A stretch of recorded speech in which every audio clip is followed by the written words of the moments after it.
Here's something most people don't know. The vote for American independence actually happened on July 2nd. John Adams himself believed that was the day the world would forever celebrate. But history had a different idea. July 4th, 1776. The day 13 colonies signed their names to something that would change everything, not just for a nation, for the entire world. The Declaration of Independence didn't just announce freedom, it dared to define it. Nearly 250 years later, that spirit is still alive.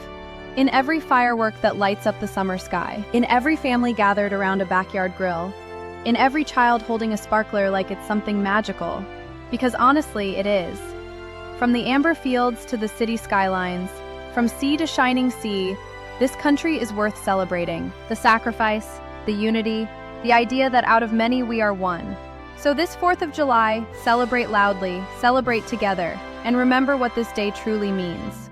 I'm Siena, and from all of us, happy 4th of July. Let freedom ring.